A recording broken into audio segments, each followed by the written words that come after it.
नांगोलनियाव goalkeeper गैला नबज कुमार सरनियाखौ लानानै जों गिनांगौ जेबो गैया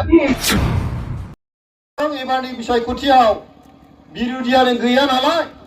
इलेक्शन बायदिखौनो जों मोनाखै दिनै आसाम सरकारनि अननायाव जों सान्थिया फैदों रायजोफ्रा दिनै सान्थि भाबैनो दिनैहाय PMOY न' मोनदों गिफार गैला होननानै जे नोंथांमोना गोसोबायदि गल सोनो बेसेबां गल सोनायनि जोङो नुबाय दा बिरोधी दलाव गलकीपार गैया आरो गलकीपार गैलायै बे फुटबलाथ' माथो मोजां जानो थेवबो गेलेनांगौ एडमिसना लाबाय जेथिया नङा होमबा दा जोंहाथ' अननाय दं गतिके जोङो बिरोधी दलबाबो गलकीपार गैलायै एसे हान्जाबाबो जोङो एथ' असम्मान खालामनाय नङा जोङो क'क्राझार लकसभा समस्तियाव 12 लाख जोंना फल जागोन बेनि गेजेराव जोङो 7 लाखखौ लानानै 7 लाखनिफ्राय 7.5 लाखसिम जों लानानै जोङो देरहागोन आरो जोंनि गला 7.5 लाख जागोन आरो बेहाय BPFआ बेसेबां लाङो लांथोंसै जों गतिके हगारना होदों आरो जों बेखौ नुखानानैसो जों बुंदों जों अननायजों बिथांमोननो बेखौ हगारगोन जों बारग' मन्थ्रि चन्दन ब्रह्म हाबनायनि खोथा बुंनानै थारैनो सैथो आरो दाथ' BPFनिफ्राय फ्राय गुगागासिनो दंखायो बे चन्दन ब्रह्म हाबनायनिल' खोथा नङा दिनै जय मोसाहारि MCL हाबफैबाय बनसुनि सेंग्राफोर हाबफैबाय BSUनि सेंग्राफोर हाबफैबाय बेनि अनगायैबो प्राइमारि लेभेलनि ब्लक लेभेलनि BPFनि नेताफ्रा हाबफैदों खारना बेनो जे BPFआव भबिष्यत गैला इयुन गैला बेनि दैदेनगिरिफ्रा खुनु मोनसे मावथांखि गैया भिजन गैया बेखौ दिनै बुजिजोबदों गतिके मोजां सरकार मोजां दैदेनगिरि नांगौ रायजोनि खामानि मावग्रा नांगौ दिनै UPPLआ बेखौ मावगासिनो दं गतिके UPPLनि फारसे बिथांमोना फैबाय थादों चन्दन ब्रह्म बिथाङा फैनायनि बाथ्राखौ रायलायबाय थादों बिथाङा फैनायखौथ' सोरथो बादा होनो नङा होमबा जों बरायगोन बिथाङा जुदि जाथिनि थाखाय मावनो ओंखारदों रायजोनि थाखाय जुदि मावनो ओंखारदों BPFनि दारै जुदि मावनो हाला सानबायबा UPPLनि दारै मावनो हागोन सानदोंबा जुदि निस्सय जों बरायगोन चन्दन ब्रह्मआ जुदि फैयो BPFआव आरो सोरथो थाबावनो BPFआवथ' चन्दन ब्रह्म होननानैथ' नेता नङा होमबा गिदिर गिदिर नेता होनोबा चन्दन ब्रह्मआनो सासे दा बिथांमोना जुदि गुरलाब जुदि बिबायोबा BPFआव सोरथो थाबावनो दा गतिके BPFआव रावबो गैला ओंखायनो जों बुंदों मा बे गलकीपार गैयै मोनसे फुटबल मेच जागोन ओंखायनो दिनैहाय रायजो राजाफ्रा बारा बिदिनो इलेक्सनबाबो फिल खालामाखै खिन्थु उपाय गैया जोङो गेलेगोन ओंखायनो जों बिथांमोननो अननानैनो जों माखासे होगोन खिन्थु जोंहा जोंनि गलखौ जों सोनांगौ जों नोंथांजों दिल्लीयाव सासे बिजाथि थांगासिनो मा बे ओनसोलनि खामानि मावनो थांखि लादों नोंथांमोना बे जोंनि थाखाय हयथ' चिरांनि थाखाय जोंखौ इसोरा अनदों खोमा जे दिनै आं चिरांनि आंबो सासे MP रायसभानि जयन्त बसुमतारी सिडली समस्तिनि MLA बिथांखौ दिनै हानजाया दला इन्डियानि बिजाथि महरै दिल्लीयाव दैथायहरनो नागिरदों दा जों सानैबो जों चिरांनिया दिनै दिल्लीयाव MP हिसाबै थांनायनि खाबुखौ मोनदों बे हयथ' जोंखौ इसोरा अनदों दा बेनि थाखाय जों रायजो राजाफोरखौ जों साबायखर बावो जोंनि हान्जाखौ जों साबायखर बावो आरो दिल्लीयाव थांनानै जे रायजोनि थाखाय जोंनि क'क्राझार समस्तिनि थाखाय जेखौ प्रयजन दं बेखौ जयन्त बसुमतारीया मावनो हागोन आरो आं जेरैहाय रायजो सभायाव थानानै खामानि मावनायनि हाबाफारिखौ लाबाय थादों जों सानैजों लोगो नांनानै आंथ' हारसिंमोन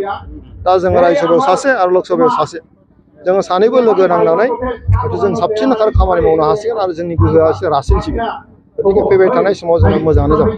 रायजोनि गोसोआव मोनसे दाबो गिनाय दङ सार बे नबज सरनियानि जे थासारि मा जागोन बेखौ लानानै आङो खावलायगोन जोंनि BTCनि आइ आफा रायजो राजाफोरनिसिम बे नबज कुमार सरनियाखौ लानानै जोंहा गिनांगौ जेबो गैया बिथाङा दिनैहाय मोनसे आइननि प्रक्रियायाव हाबनानै दङ आरो दासिमाव बिथाङा हाइकर्टनिफ्राय बिथांनि सार्टिफिकेटखौ नङा होननानै दिनै फोसावदों बिथाङा हयथ' सुप्रिम कर्टआव थांगोन आरो सुप्रिम कर्टआव थांनाया बिथांनि अधिकार दा बेवहाय बुंनांगौ खोथा गैया खिन्थु मोनसे खोथाया स्पष्ट जा बिथाङा गेलेनो मोनबाबो मोनाबाबो बेवहाय सरनियाखौ लानानै जोंहा गिनांगौ जेबो गैया थांनाय समावहाय रायजो राजाफ्रा अननानै 10 बोसोर बिथांनो भट होबाय नाथाय 10 बोसोरनि हिसाबखौथ' दिनै खालामबाय दिनै बिथाङा 10 बोसोराव 50 कोटि दिनैहाय रायजोनि खामानि मावनो थाखाय फैसा मोनबोदों भारत सरकारनिफ्राय बेखौथ' नुवाखै रायजो राजाफ्रा बबाव मावदों नङा होमबा दिनैहाय ना राजबंशीनि मावनो हादों ना बर'निनो मावनो हादों ना दिनै बाङालिनिनो मावनो हादों ना मुस्लिमफोरनिनो मावनो हादों रावनिबोथ' मावनो हायाखै दा गावल' दिल्लीयाव थांनानै थाहैबाय थादों आरो दिनैहाय बै माबाया जोबनायखाय आरोबाव खनसे थामथि खेबनि थाखाय आंखौ हरबावदों होननानै रायजोनि खाथियाव खुलुमसनहैबाय थादों दा गतिके बे बाथ्राखौ रायजोफ्रा मोजाङैनो मिथियो दिनै बिटिसिनि रायजो राजाफ्रा बयबो मोजाङै मिथिबाय बेवहाय सान्थिया फैदों भारत सरकारनि अननायाव नरेन्द्र मदिनि अननायाव बेवहाय सान्थिया फैदों दिनै डक्टर हिमन्त बिश्व शर्मानि अननायाव सर्बानन्द सन'वालनि अननायाव दिनै आसाम सरकारनि अननायाव जों सान्थिया फैदों जौगानाया जाबाय थादों दिनैहाय बिटिसिआव प्रमद बर'नि दैदेननायाव गबिन्द बसुमतारी बिथांमोननि दैदेननायाव दिनै रन्जित बसुमतारी बिथांमोननि दैदेननायाव बिटिसि सरकार दिनै मोजाङै सोलिगासिनो दं रायजोफ्रा दिनै सान्थि भाबैनो दिनैहाय PMAY न' मोन्दों रेशन कार्ड मोन्दों दिनै अरुणोदय मोननो थांगासिनो दङ आयुष्मान कार्ड मोननो थांगासिनो दङ जिखिनि न'खरनि जौगानायनि जे माखासे जे मावथांखिफोर बा जाखिबो स्किमफोर बेखौ दिनै भारत सरकार असम सरकार आरो जोंनि बिटिसिनि मोननो थांगासिनो बेखौनो लुबैदों रायजोफ्रा दा गतिके रायजोफ्रा UPPLखौ अनगोन बेनि गेजेराव 12 लाख फल जागोन बेनि गेजेराव जों 7 लाखनिफ्राय 7.5 लाख भट लानानै जोङो देरहासार जागोन एखेबारे स्पष्ट जाबाय दा जोंनि बिसायख'थिनि गेलेनाया मानगोनां चिफ मिनिस्टारा बुंबाय थादों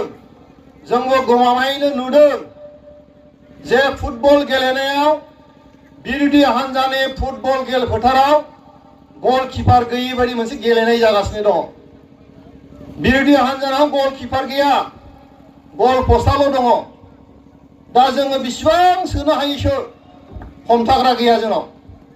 दा खुनु हमथाग्रा गैया बिरोधियाव नांगोलनियाव गलकिपार गैला कंग्रेसनियाव गलकिपार गैला जोङो बेसेबां सोनो हायोसो ओंखायनो मा जादों एबारनि बिसायख'थियाव बिरोधियानो गैया नालाय इलेक्सन बायदिखौनो जों मोनाखै दा गतिके रायजो राजाफोर जोंनि अंकआ क्लियार जोंहा नरेन्द्र मदि भारत सरकारजों दङ आसामनि सरकार डक्टर हिमन्त बिश्व शर्मा बिथाङा दङ जोंहा बिटिसि सरकार दं प्रमद बर'नि दैदेननायाव बे मोनथाम सरकारा जोंनि बिटिसिनि 35 लाख जनहादरनि जौगानायनि थाखाय खामानि मावगासिनो दङ आरो मावलांबाय थागोन नोंथांमोनहा गावबा गावनि गथ'खौ काराटेनि सासे राफोद गेलेगिरि खालामनो गोसो दं नामा हादरसायारि हादरारि हादर गेजेरारि थाखोसिम गेलेग्रा खालामनो गोसो दंब्ला नोंथाङा गोबाव दा खालामसै सासे राफोद रोंखा राखा काराटे गेलेगिरि खालामनो थाखाय नोंथाङा जानजि खाफ्रादो आरो मुं थिसनहैदो गलामगुरि काराटे एकाडेमियाव रोखा खौरांनि थाखाय 8720903713 मबाइल नाम्बाराव कन्टेक्ट खालामनो हागोन बेबायदिनो बड' हाउस काराटे एकाडेमिनि थाखाय 6900451157 बेंटल काराटे एकाडेमिनि थाखाय 9678041226 बेरहांगाव काराटे एकाडेमिनि थाखाय 6901341656 आरो धालिगाव काराटे एकाडेमियाव मुं थिसननायनि थाखाय 8720903713 मबाइल नाम्बाराव खौरां लानो हागोन मख'जाथावदि बे सोलोंसालिनिफ्राय सिगांनिफ्रायनो हादरसायारि हादरारि हादर गेजेरारि थाखोनि बादायलायनायाव गोबां फरायसाफोरा बान्था मोननो हाबोदों बे मुंख'नाय फोरोंसालियाव रोंग'थि गोनां फोरोंगिरिया फोरोंथाय होनानै नोंथांनि गथ'खौ सासे राफोद काराटे गेलेगिरि सोरजिनायाव मदद आरो जाफुंसार खालामगोन अब्ला मानोथो गोबाव खालामनो थाबैनो नोंथांमोनहाबो नोंथांनि गथ'खौ मुं थिसनहैदो